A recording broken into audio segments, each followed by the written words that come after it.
3, 2, 1.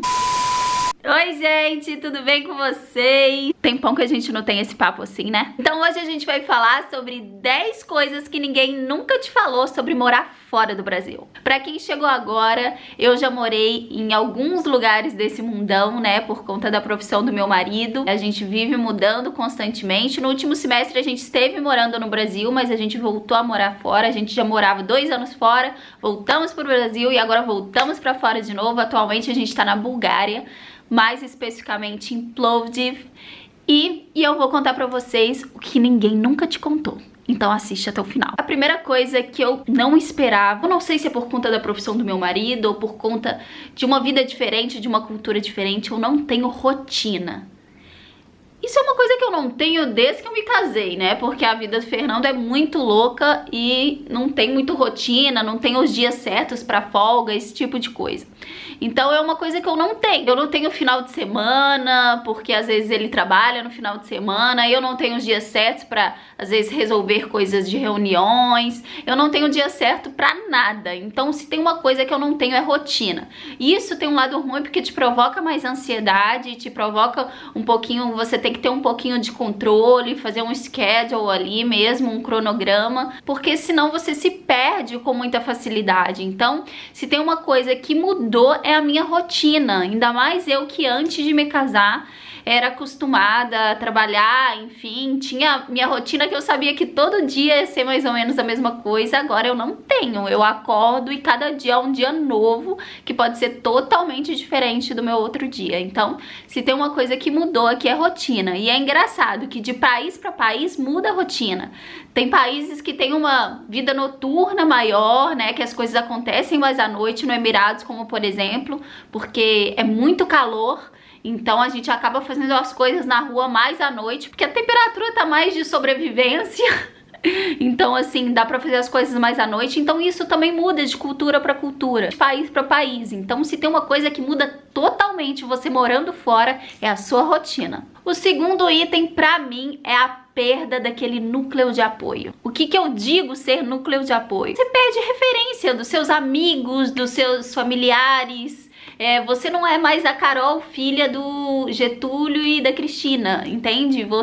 Ninguém te conhece, ninguém conhece os seus pais, ninguém conhece de onde você veio, você não tem amigos, você começa uma história do zero, é outro item que eu vou falar aqui. Então você também perde um pouquinho assim, opa, se eu passar mal aqui, quem vai me ajudar? Quem poderá me defender? Ninguém, só Deus. Graças a Deus que tem Deus. Tanto pra quem tem filho, né, poder ter aquela pessoa pra ajudar, enfim, de passar o final de semana na casa de alguém, de ir pra casa de alguém. E então isso é uma coisa complicada. Isso faz muita diferença, né? Porque isso entra no item 3. Porque você perdendo esse núcleo de apoio, o que te acontece? Solidão. Infelizmente. E isso é algo bem difícil.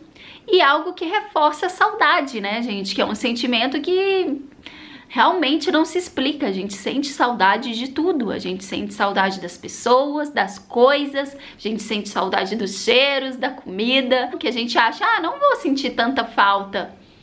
A gente sente falta sim. Mesmo você sendo um pouco desapegado, você sente falta. E aí entra no item 4, que é o cuidado emocional.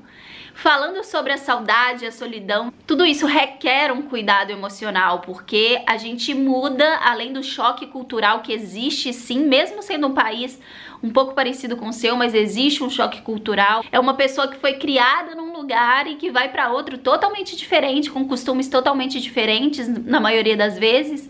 Então há um choque cultural sim com todas as pessoas, seja você de intercâmbio ou de outra maneira. Então você precisa ter um cuidado emocional muito grande. Então o cuidado emocional é não tentar se fechar muito, se abra para o país, por mais difícil que seja, esteja disposto a enfrentar as batalhas, porque virão. Mas também tem muitas coisas boas, sabe? Então cuide do seu emocional, pratique sempre um esporte, é muito importante para descarregar as tensões, esteja cuidando, né? Eu, por exemplo, faço terapia por telefone, então eu preciso ter o cuidado ali, o acompanhamento da minha terapeuta, então me faz muito bem. Então tenha esse cuidado emocional, porque a solidão vai existir, o choque cultural vai existir. O item 5 é algo que muita gente não tem. humildade para recomeçar. Se tem uma coisa que você tem que ter fora do Brasil é humildade, porque se tem uma coisa que você não vai saber, normalmente é a língua do país, né? Como, por exemplo, eu não sei o búlgaro, e não sabia o coreano, e não sabia o árabe, e tive que ter humildade, porque as pessoas normalmente não vão te entender, então você tem que ter humildade para ser paciente ali, para a pessoa te entender. Eu já passei por situações que às vezes eu não tinha paciência e me dei mal, sabe? E eu tô passando experiência própria pra você. Muitas vezes as pessoas vão trabalhar em outros países e elas precisam ter humildade para aprender, humildade para errar e humildade principalmente para recomeçar, gente, porque a gente praticamente começa do zero. Eu falo que cada mudança que eu sofro, né, que acontece na minha vida, eu começo do zero, eu preciso construir tudo novamente naquele lugar. Então, é humildade, sabe? Humildade é uma coisa para nossa vida toda, mas é especificamente nessa situação, humildade para recomeçar. O item 6, que eu já citei ele aqui, que é ter o coração aberto para conhecer a cultura, para conhecer novas pessoas, para conhecer lugares, para aproveitar o melhor da nova terra que você chegou. Isso é muito importante, porque às vezes a gente se fecha e tem a bela frase: ah, porque lá no Brasil... Gente, eu sei que lá no Brasil tem muita coisa, mas aqui é um novo país. É preciso que a gente comece a abrir o coração para uma nova cultura, para um novo país, porque muitas vezes essa frase, ah, porque lá no Brasil vai ofender o próprio estrangeiro, o próprio local. Então, assim, é preciso que a gente tenha o máximo de disponibilidade, né, humildade, como a gente falou, mas disponibilidade também de se abrir para a nova cultura, para a nova língua, para o novo lugar, seja ele um emprego, um estudo, sabe? A gente tem que se abrir, se entregar por inteiro. Eu sempre falo isso com o Fernando, no nosso caso, como ele jogador de futebol e eu como esposa, eu sempre falo, muito além do profissional, no caso dele, a gente tem que explorar o melhor daquela terra, sabe? Que seja conhecimentos da língua, que seja conhecimentos culturais, que seja o melhor que a gente pode extrair daquele lugar, daquela oportunidade. Então extraia o melhor deste lugar e abra seu coração, esteja disponível a enfrentar não só as dificuldades, mas muitas coisas boas também. Conhecimento é uma coisa que ninguém nunca vai poder tirar de você. O próximo item que a gente também precisa lembrar é que a gente vai precisar de muita força de vontade. Se a gente tiver coração aberto, mas deitado no sofá aqui, ó, de nada vai adiantar, porque isso é uma coisa que muita gente não fala, tá? Porque a gente fala, ah, no Brasil tá tudo difícil e a gente vai pra fora do Brasil e vai estar tudo fácil? Claro que não. Óbvio que não. Então é preciso de arregaçar mesmo as mangas e a luta. A gente precisa lutar pelos nossos objetivos, seja ele qual for, e é preciso muita força de vontade, porque a gente vai receber muito não na cara, a gente vai receber às vezes preconceito que a gente vai enfrentar, sim. Outra coisa que a gente não pode esquecer, gente, é uma ilusão que a gente tem que se a gente encontrar brasileiro, ele é seu best friend forever. Not. Definitely not. Sério, gente, isso é uma ilusão que a gente tem. Graças a Deus eu sempre fui abençoada e os brasileiros que eu conheci, na maioria das vezes, eram super disponíveis a ajudar, principalmente os que já estavam no local e se tornaram amigos e colegas, enfim. Mas existe muito, tá? Brasileiro que vê outro brasileiro como concorrente. Então, ele tá aqui, é meu concorrente, enfim. Então, isso é uma coisa que existe, gente, demais, demais. A gente nem pode imaginar.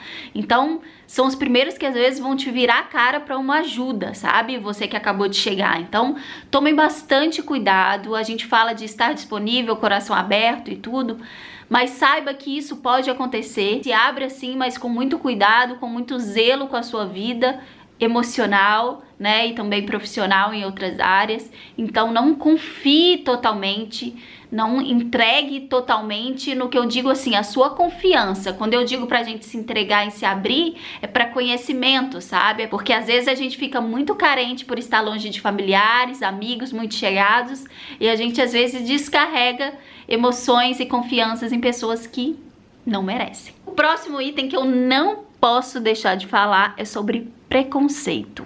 Eu já passei por algumas situações, eu até gravei um vídeo há um tempo atrás, vocês podem voltar aí, eu tava na Coreia, e eu gravei e falei que eu não sofria muito preconceito, mas já tinha sofrido algumas situações, e sim, gente, acontece Depende do país, depende que tipo de preconceito. Aqui no leste europeu tem muito racismo, acontece muito, eu vejo acontecer com amigos próximos. Acontece também por questões bobas, por você simplesmente ser brasileiro, né? E ele tem um ponto de vista sobre o brasileiro. Então acontece sim, tá? Então esteja preparado, porque normalmente você não vai poder confrontar aquele preconceito, porque você tá fora do seu país. Muitas vezes você vai ter que engolir, né? Porque muitas vezes não vão te dar razão. Então é uma coisa que a gente precisa se preparar para encarar, assim. Às vezes eu tento olhar sempre pro lado bom, sabe? Eu já sofri sim de ter gente que eu tô na piscina, às vezes eu entro numa piscina e as pessoas saem da piscina, já aconteceu isso comigo, mas eu olho sempre pro lado bom, sabe? Tem muita gente que me pergunta de onde você é e eu falo com muito orgulho que eu sou brasileira. E às vezes as pessoas falam, meu, Brasil, que legal, vocês são muito alegres, muito queridos. Então, na maioria das vezes, as pessoas reagem de forma positiva, mas esteja preparado para enfrentar preconceito também. E o último item que eu não posso deixar de citar é o tal do desapego, gente. Desapega. Se você mora fora do Brasil, você desapega. Principalmente na minha situação. Primeiro, você tem que desapegar do que a gente mais ama, né? Nossa família, nossos amigos. Mas segundo, você tem que desapegar de coisas também, porque principalmente na minha situação, eu mudo muito rápido. Então se tem uma coisa que não rola é de ficar comprando muita coisinha e tal, porque eu vou ter que desapegar. O meu armário hoje em dia cabe em 2 malas. Isso chega a ser louco, mas é verdade. Cabe em 2 malas e é isso. Tanto que você vai sair do Brasil, né? Vai precisar desapegar das suas coisas. Quanto para você que muda muito como eu, vai precisar desapegar várias vezes. Então não compre muita coisa, não fique muito focado nisso, mesmo que o país que você vai te ofereça coisas num preço muito acessível, mas foque. Então é isso, gente. Eu espero que vocês tenham gostado dessas coisinhas que eu contei, que ninguém normalmente fala, sabe? Todo mundo normalmente fala, vai pra fora, aproveita, o Brasil tá muito complicado. Mas a gente precisa deixar uns alertas pro coração de vocês, tá bom? Um beijo, espero que vocês tenham gostado e até a próxima quarta-feira. Fica aqui com a gente que vai ter muita novidade no canal, muitos lugares incríveis que a gente vai conhecer junto e eu espero vocês para irem com a gente, tá bom? Um beijo enorme e ó, até a próxima.